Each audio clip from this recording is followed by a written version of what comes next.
El día de hoy vamos a hablar sobre la norma jurídica y los temas que abordaremos serán su definición o concepto. Vamos a analizar las fuentes de las normas jurídicas, los tipos de norma jurídica, las jerarquías normativas, los ámbitos de validez de las normas jurídicas, lo que se conoce como la hipótesis o supuesto jurídico, las consecuencias de derecho y la clasificación del derecho. Comenzaremos con el concepto de ley. ¿Qué vamos a entender por ley? Por ley vamos a entender un precepto, esto es una regla de conducta, un enunciado gramatical que nos va a establecer una condición de cómo debería de ser el mundo, dictado por un órgano de autoridad, y esto es fundamental porque la ley como tal solo puede ser dictado por un órgano de autoridad. Aquí se entiende como autoridad, se entiende como autoridad a todas aquellas entidades que se encuentran facultadas por el Estado para hacer valer sus determinaciones y tienen como característica esencial de la autoridad el uso legítimo de la fuerza pública para hacer valer precisamente sus propias determinaciones. Y en este sentido, la autoridad es aquella entidad facultada por la ley para aplicar y hacer cumplir la ley. Otro elemento que es importante analizar del concepto de lo que es la ley es que es un elemento de regulación, es una norma, es una regla de juego, pero que está referida a la conducta social. Nuevamente, recordar que no nos interesa para el derecho si estamos como personas obligadas a cumplirlo, si estamos de acuerdo o no con la norma jurídica. Basta con que externamente y ante la sociedad nosotros demos cumplimiento a la norma jurídica para que la norma jurídica pueda ser considerada como cumplida y por lo tanto podamos estar ajenos a las consecuencias del derecho. Dirigida a las personas. ¿Qué son las personas? Son aquellas entidades que tienen la capacidad de ser sujetas de derechos y obligaciones. Más adelante vamos a retomar el término del concepto de persona, de sus características y sus atributos, pero simple y sencillamente diremos que la ley va dirigida a las personas y no a las cosas, no a los animales, no a otro tipo de entidades que carecen de esta concepción de identificarse con el ser humano. Esta noción de la ley también nos lleva a un criterio de justicia que puede variar en un tiempo y en un lugar determinado. Una condición que es importante es identificar que no todas las normas son justas, no todo lo justo está traducido en una norma. Entonces, por ley vamos a entender precisamente este elemento que es un enunciado, una verbalización de una serie de elementos a través de una autoridad que manejan o regulan la conducta social específicamente de las personas y que llevan un criterio de justicia o un criterio de tipo de manejo de sentido político del gobierno en un tiempo y en un lugar determinado. El concepto de ley lo podemos dividir en dos tipos de elementos. El concepto de ley en sentido estricto, que es aquella norma jurídica discutida, votada y aprobada por el órgano legislativo, promulgada y publicada por el Ejecutivo. Vamos a ver que existe en la división de poderes, en todo lo que es el mundo de Occidente, la posibilidad de que haya un órgano que se dedica a hacer la ley, otro que se dedica a aplicarlo a los casos concretos y un ejecutivo que se encarga de la aplicación genérica de la norma jurídica. En este sentido, diremos que ley en sentido estricto es solamente aquella que emana del órgano legislativo siguiendo los procesos que establece la propia Constitución o la ley fundamental que delimita cuál es el procedimiento para llevar a cabo la creación, modificación o extinción de una norma jurídica. La ley en sentido amplio vamos a referir a cualquier disposición emanada de la autoridad. Ya dijimos que la autoridad es un órgano del Estado Normalmente puede llegar a ser en algún estado en el cual se mezclen tanto preceptos religiosos como preceptos de civiles o de políticos. Puede ser que tal vez alguna entidad religiosa pudiese llegar a tener el carácter de autoridad. Pero esto tiene que estar reconocido en la ley y por lo tanto, al estar reconocido en la ley la facultad de aplicar coactivamente el derecho, nos está llevando a la condición de que se convierte jurídicamente en una autoridad. La ley se caracteriza por ser obligatoria, ya vimos la vez pasada a qué se refería con la coercibilidad. Tiene que ser general, no en el mundo occidental no consideramos que haya la posibilidad de que se generen normas jurídicas individualizadas en el sentido del proceso legislativo. En este sentido, quisiera recordar que en el caso específico de México, el Congreso de la Unión, poco después de su independencia, dicta una ley exclusivamente dirigida al ex emperador, y que Agustín de Iturbide, y que en este sentido se le planteaba de que se le desterraba y que en caso de que volviese a pisar suelo mexicano iba a ser fusilado. Entonces, esta es una norma emanada, pero dirigida solamente a una persona en particular, en este caso Agustín de Iturbide, sin obligar a nadie más. La ley ahora se debe entender como una norma general que tiene que aplicarse a un conglomerado de personas.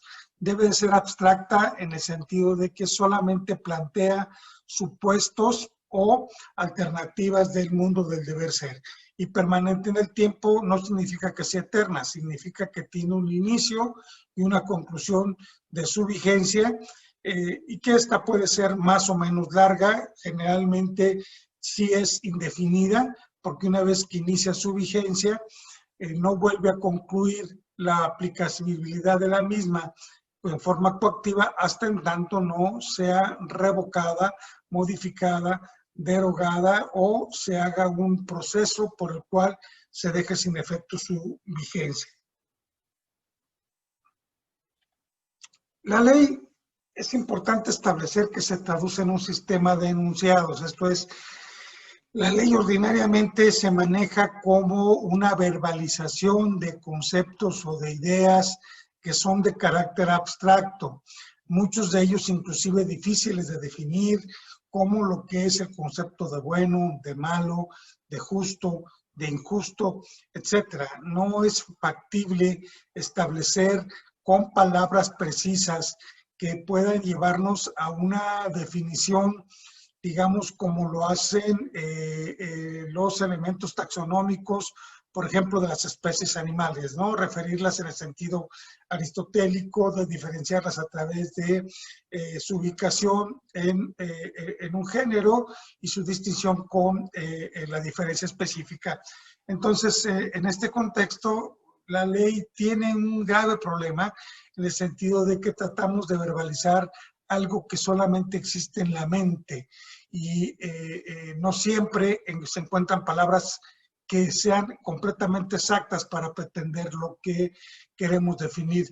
A veces inclusive porque el propio idioma se dificulta en relación con las palabras. Si quiero poner un ejemplo, en el caso del castellano, la palabra banco puede estar referida a un sistema financiero.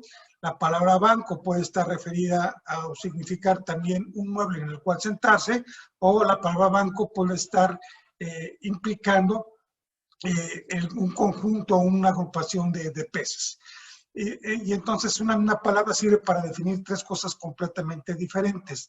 Esto nos va a llevar a que la ley siempre se va a manifestar a través de la verbalización y que tenemos que establecer cuál es el entorno, cuál es el elemento que envuelve esas palabras, esos enunciados, esas oraciones para poder saber precisamente de qué estamos hablando y nos va a llevar a un elemento que se va a llamar interpretación de la norma jurídica que vamos a ver en otra ocasión. Ocasionalmente la ley puede también estar referida en elementos iconográficos y lo más elemental de esto puede ser una señal de tránsito. Por ejemplo, sabemos que el encendido del foco rojo nos está dando la orden de que nos detengamos al momento de ir circulando en una vialidad. Este ejemplo que ponemos aquí en la diapositiva, en México se conoce como prohibido rebasar, y en este contexto pues tenemos una serie de elementos que nos llevan a establecer dos grandes componentes de la ley, el significante y el significado. El significante nos va a establecer no solamente la porción gramatical que lleva a cabo la forma en que se plasma la norma jurídica, sino también inclusive las intenciones que pudo haber tenido el legislador para llegar a crear la ley. Y el significado es lo que interpretamos respecto de ese significante. Hay situaciones en las cuales podemos nosotros establecer que habrá algunos elementos en los que para alguna persona no puede llegar a tener un significado alguno, no porque no tenga un significado en sí, sino porque no lo entiende. Es como si de repente algunos conceptos jurídicos estuviesen siendo enunciados en un idioma extranjero del cual no conocemos, y esto nos lleva a un principio general de derecho que establece que la ignorancia de la ley a nadie exime de su cumplimiento. Esto es, tenemos la obligación de conocer la ley y no podemos argumentar una justificación de su incumplimiento bajo el elemento de ignorar tanto la existencia de la ley como del significado. Por eso es importante que se asuma la condición aristotélica platónica, en el sentido de que las leyes deben de hacerse de tal manera que el pueblo las pueda entender, porque es el pueblo al que le corresponde obedecerlas. En cuanto al origen de la ley, pues encontramos lo que conocemos como las fuentes del derecho o las fuentes de la ley, y que normalmente las dividimos en tres grupos: fuentes formales, fuentes reales, fuentes históricas. Las fuentes formales se encuentran contenidas en la ley fundante. La ley fundante usualmente es la Constitución, y la Constitución nos va a decir qué cosas sí tienen el carácter de ley y qué cosas no tienen el carácter de ley. Usualmente en los sistemas occidentales planteamos que la legislación es la primera fuente formal de la ley, esto es la generación o modificación o extinción de la ley a partir del procedimiento establecido en la Constitución o en la ley fundante para poder elaborar precisamente la norma jurídica. La costumbre que se utiliza mucho en países como se establece, por ejemplo, en los países de habla inglesa, también en el ámbito del comercio, es muy común que la costumbre o los usos bancarios o los usos comerciales lleven a constituir una norma jurídica reconocida por la comunidad. De hecho, la costumbre se cuenta con dos elementos. Para que una costumbre sea obligatoria, se requiere de la reiteración constante de un acto, la repetición del acto y la opinión generalizada de que ese acto es jurídicamente necesario y jurídicamente válido. Partiendo aquí también de del principio general de derecho de que la costumbre contra la ley no puede generar la derogación de la ley debidamente legislada. Esto es, la costumbre no puede llevarse a cabo como una justificación también para dejar de cumplir la ley, aun y cuando otras personas realicen continuamente actos que desobedezcan la ley y que ellas consideren que es una costumbre válida. La doctrina normalmente se establece como un criterio de interpretación de la ley. Algunos pocos países pueden llegar a sostener la doctrina como una fuente directa de la ley, pero sí se establece, al menos en la Constitución mexicana, la posibilidad de que la doctrina como elemento de interpretación sea considerada como un elemento para establecer el alcance de la ley. Ya veremos más adelante, como indiqué, lo que es la interpretación de la norma jurídica. Y finalmente la jurisprudencia, que son aquellas resoluciones emanadas de los altos tribunales de un país y que establecen lo que se llaman los precedentes. Generalmente lo que llegan a fijar son reglas o normas de interpretación, reglas o normas de alcance o de restricción de una norma jurídica. En pocas ocasiones llegan a generar la creación de un nuevo derecho. Las fuentes reales están referidas a los factores reales de poder.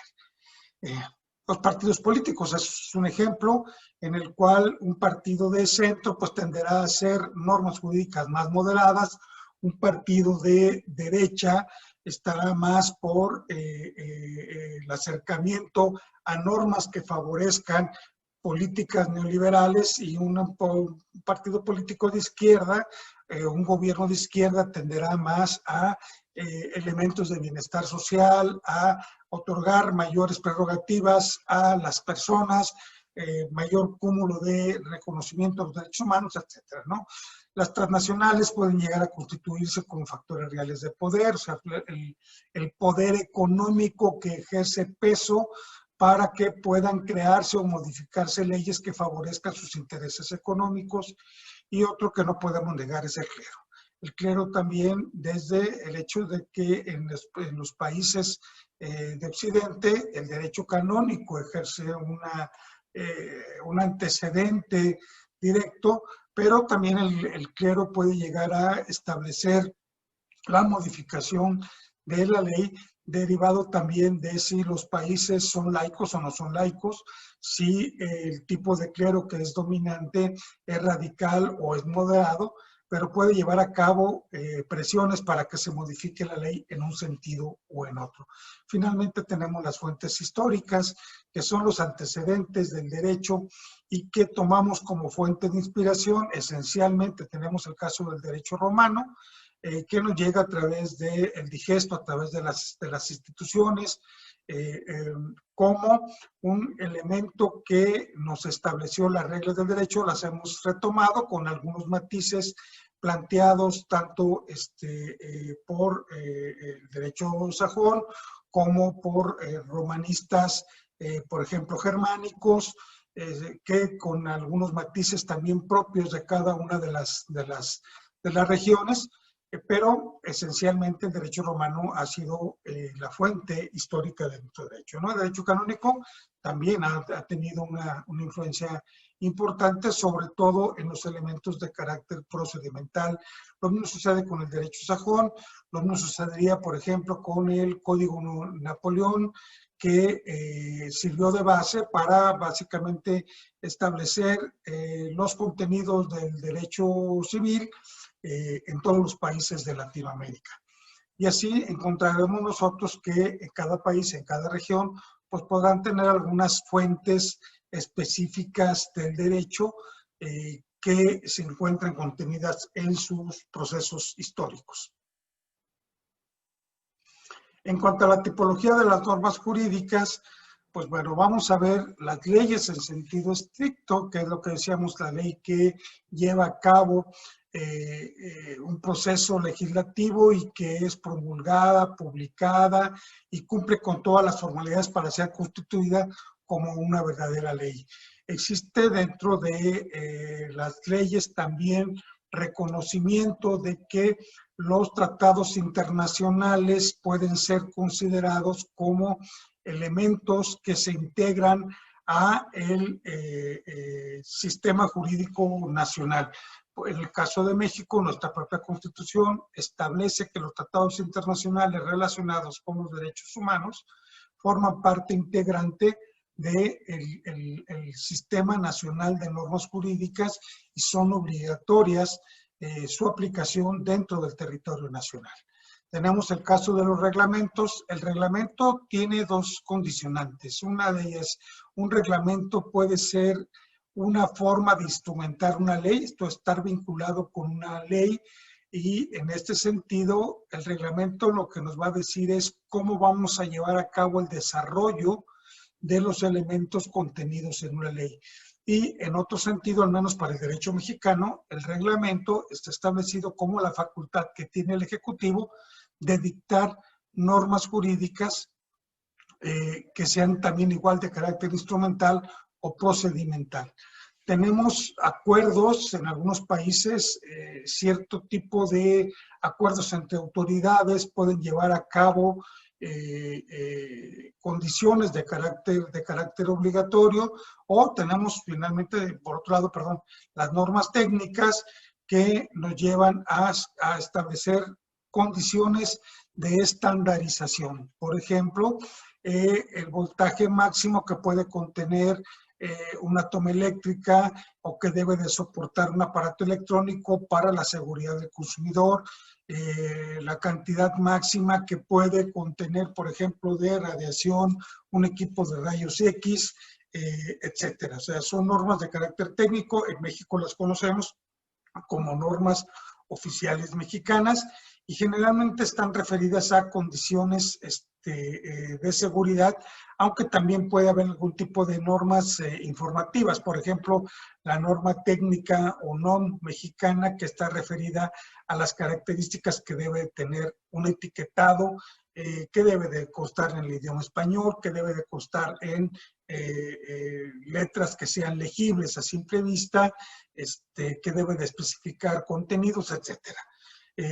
Este tipo de normas técnicas generalmente se aplican a una serie de condicionantes relacionadas con la fabricación o con los procedimientos que tengan que ver con elementos electromecánicos o inclusive hasta aspectos que tengan que ver, por ejemplo, con cantidades o contenidos que deban de tener alimentos, etcétera.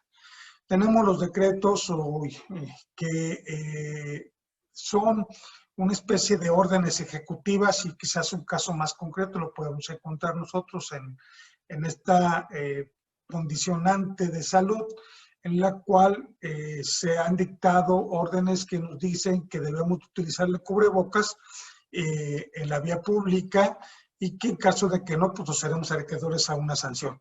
Estos normalmente no pasan por el proceso legislativo, sino que es el Poder Ejecutivo, a través de órdenes ejecutivas que en México conocemos como decretos, en otros países se conoce como circulares.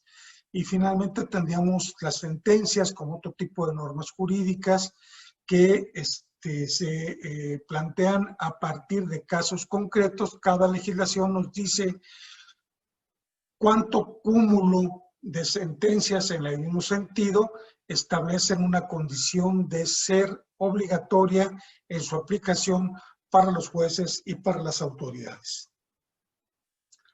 También en cuanto a su origen, podemos encontrar, para el caso de los países federados, pues son normas federales, estatales, municipales, o bien otro tipo de países pueden estarse referidas por ser normas de carácter central que tienen validez en todo el país, o que son provinciales, regionales, comunales, etcétera. O sea, simple y sencillamente bastaría establecer que está referido este elemento al ámbito territorial de aplicación de la norma.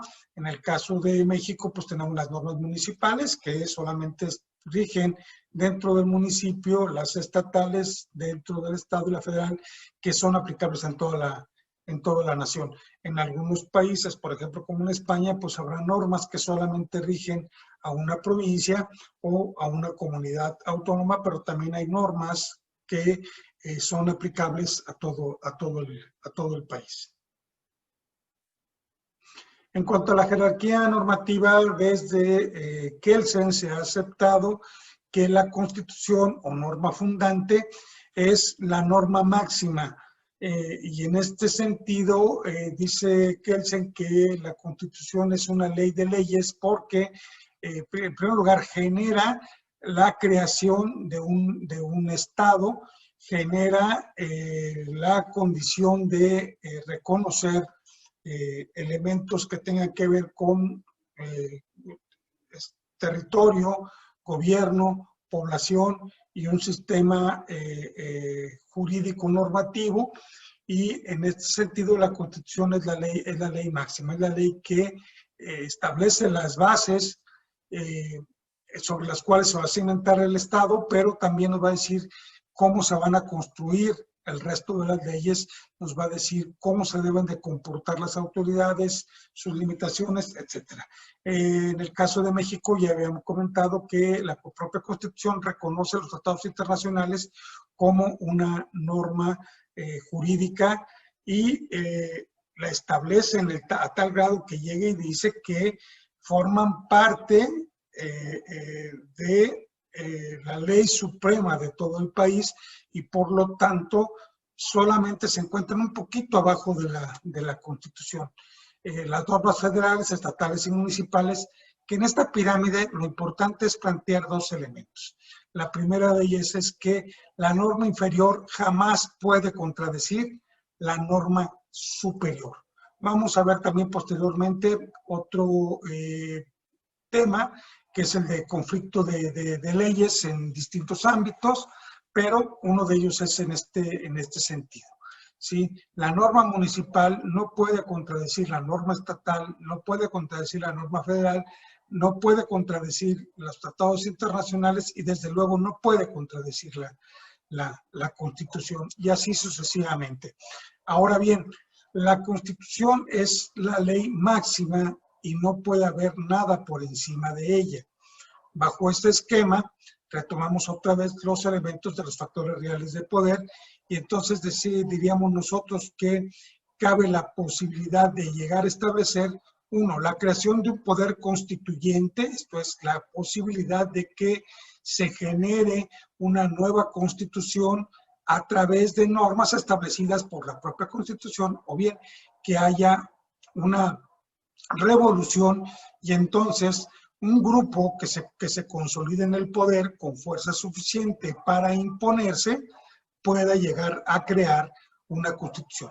Recordemos, por ejemplo, el caso de la Revolución Francesa, recordemos el caso de la independencia de los Estados Unidos o de la Revolución Mexicana, que todas ellas concluyen con un nuevo elemento de carácter constitutivo.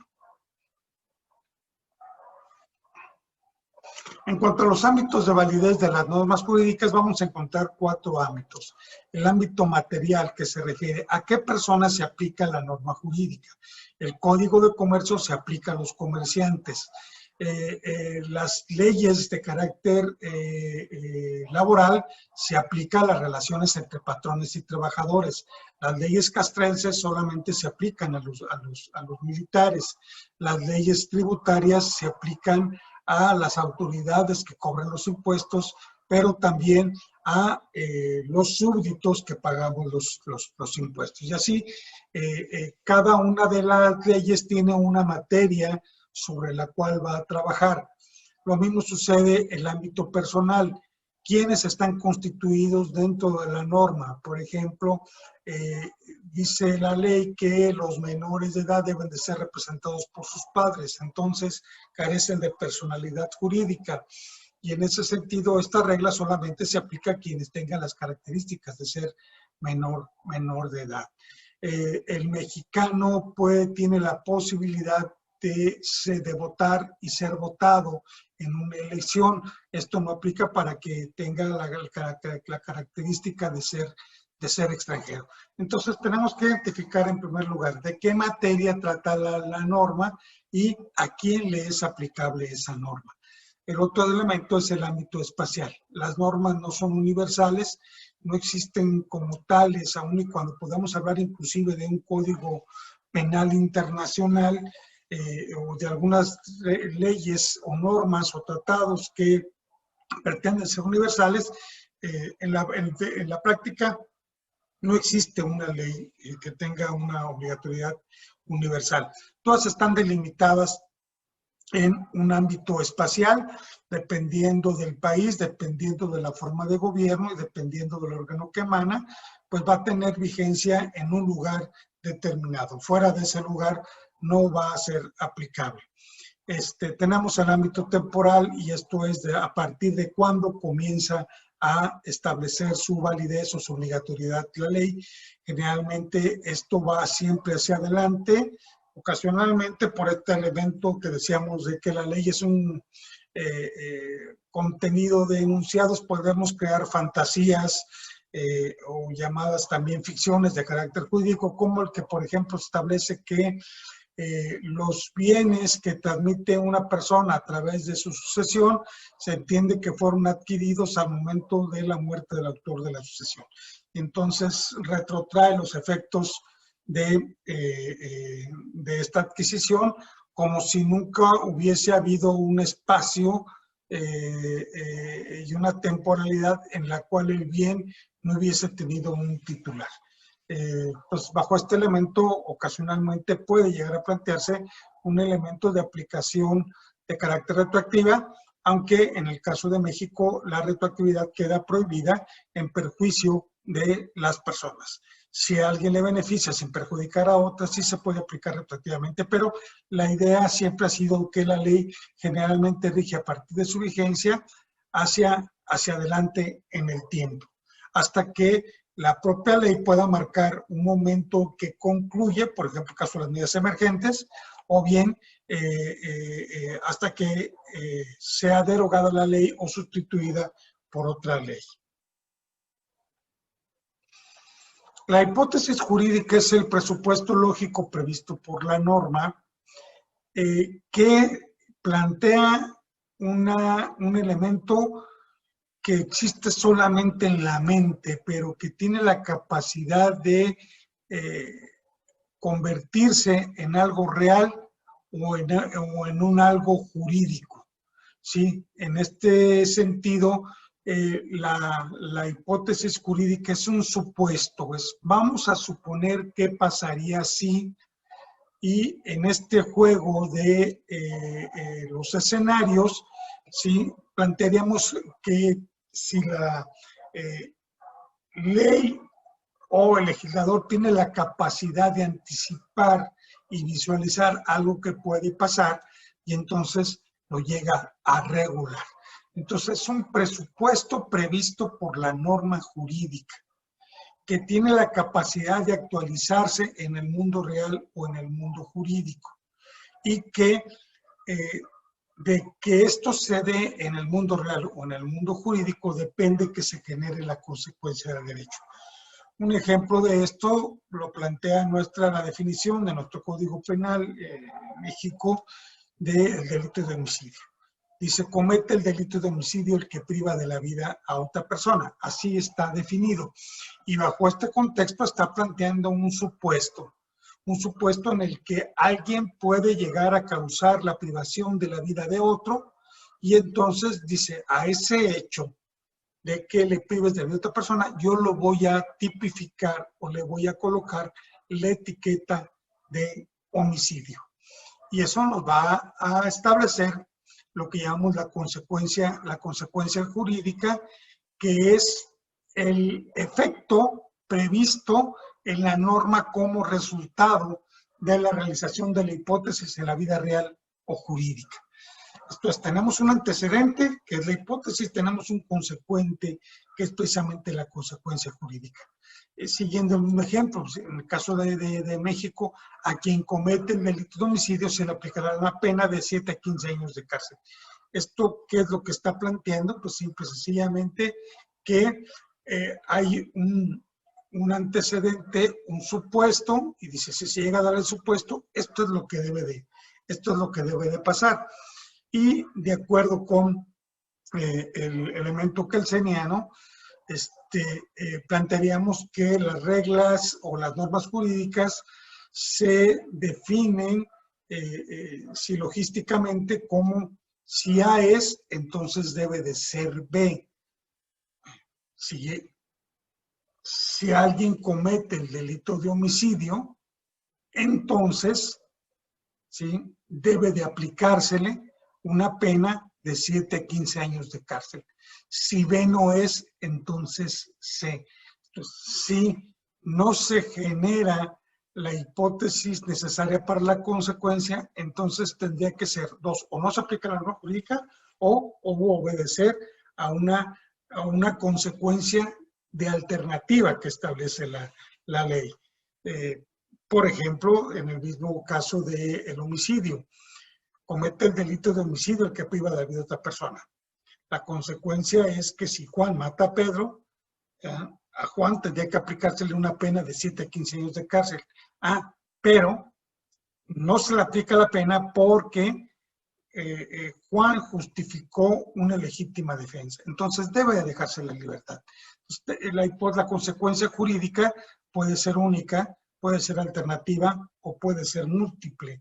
En el caso de México, por ejemplo, las penas de prisión también van acompañadas de otro tipo de sanciones como la imposición de una multa, la imposición de la reparación del daño, la suspensión de los derechos civiles y políticos, etcétera. Entonces, no necesariamente existe una sola consecuencia jurídica, sino que hay distintas consecuencias jurídicas que pueden ser simultáneas, pueden ser sucesivas. En cuanto a las conductas posibles previstas en la norma, pues lo encontramos en, por ejemplo, lo prohibido, ¿no? Un caso concreto de esto es el Decálogo de Moisés, que establece no robarás, no hurtarás, no levantarás falso testimonio. Esto es, hay un elemento en el cual expresamente la ley nos dice que no lo debemos hacer. Otra forma de enunciar la ley es a través de aquellas cosas que se están permitidas. Se permite que nades, ¿sí? Pero si no hay bandera roja en el mar, ¿no? Entonces tenemos una condición, puedes hacerlo siempre y cuando no esté prohibido, ¿sí? Y también tenemos condiciones en las cuales a veces la conducta es ordenada. Por ejemplo, en el pago de los impuestos. Es una de las condiciones de orden categórica. Yo no puedo llegar al supermercado y pedirle a la persona que no me cobre el IVA o no me cobre los impuestos que deba de estar ya contenidos dentro del precio. ¿Por qué? Porque la ley ordena que paguemos los impuestos y la ley le ordena al vendedor que los cobre y los entregue al erario público. Lo potestativo es aquello que se refiere a aquellas condicionantes en las cuales nosotros podemos hacer o dejar de hacer algo. Esto es, la ley dice, yo regulo este tipo de condicionantes, pero tú sabrás si lo quieres hacer o no lo quieres hacer. Por ejemplo, la ley dice, bueno, si vas a tomar una carretera de cuota, debes de pagar la cuota. No quiero pagar de cuota, tengo que ofrecerte la alternativa de una carretera de carácter libre en la que no haya un cobro y entonces tú eliges por dónde irte. Si quieres ir por la de cuota, que está en mejores condiciones, que tiene doble carril, que trae una serie de elementos de seguridad, pues entonces tendrás que pagar. No lo quieres hacer, no hay ningún problema, no te voy a obligar a que lo hagas, pero te doy la alternativa de que puedas hacer el uso de la carretera libre. Lo no regulado, simple y sencillamente hay muchísimas cosas que el derecho posiblemente pudiera no plantear una regulación, aunque prácticamente toda la conducta social está regulada. Pero, por ejemplo, la conducta hacia adentro, una vez que yo me encierro en mi cuarto, no tengo contacto con ninguna otra persona, ¿sí? No tengo límites de comportamiento. Si mi comportamiento, si yo me voy a los Alpes, si estoy en medio de un glaciar y no tengo contacto con nadie ni mi conducta afecta a terceros, pues cualquier cosa que haga no es susceptible de ser un elemento de regulación. Y el principio que se establece es que todo lo que no se encuentra prohibido se encuentra tácitamente permitido. Y aquí estaríamos planteando que esto opera para los gobernados. ¿Sí? En este sentido, el principio de legalidad establece que la autoridad solamente puede hacer aquello que la ley expresamente le faculta, en tanto que el particular puede hacer todo lo que quiera, con excepción de lo que la ley expresamente le prohíbe. En cuanto a la clasificación del derecho, pues vamos a encontrar dos grandes ramas del derecho, el derecho nacional y el derecho internacional. A su vez, el derecho nacional se encuentra dividido en derecho público, en derecho privado.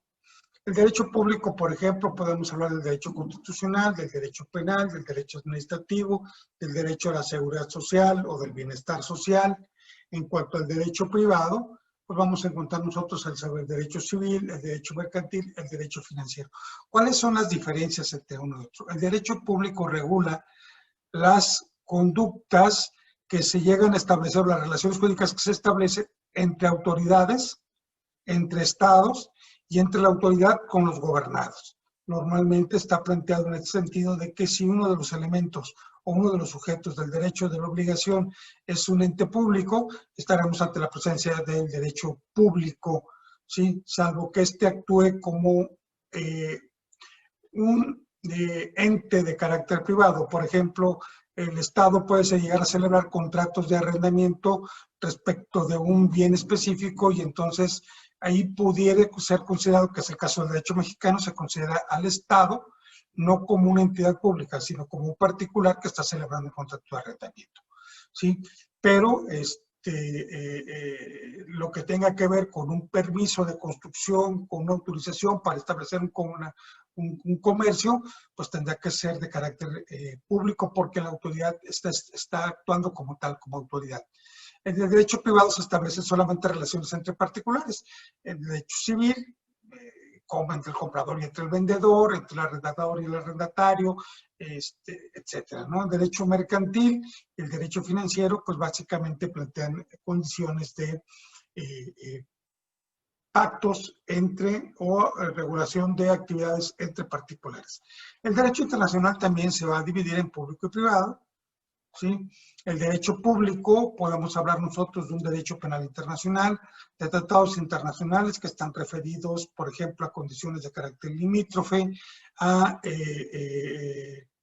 regular, por ejemplo, cierto tipo de protocolos como el protocolo de Estambul para prohibir la tortura, etcétera, ¿sí? Y el derecho privado pues nos va a plantear la posibilidad de establecer, por ejemplo, tratados comerciales. ¿Qué sucede, por ejemplo, si yo, que estoy vivo en México, quiero vender calzado en Francia? Bueno, pues voy a tener yo un trato entre un particular, yo soy particular, pero ¿cuáles de ellos se van a aplicar? Las de México, las de Francia, vamos a aplicar un tratado internacional. Entonces, aquí es precisamente donde entra la definición de derecho internacional de carácter privado. Y bueno, pues eso es lo que tengo planteado para hoy. Espero que pues les parezca comprensible los tópicos que se han trabajado. Muchas gracias.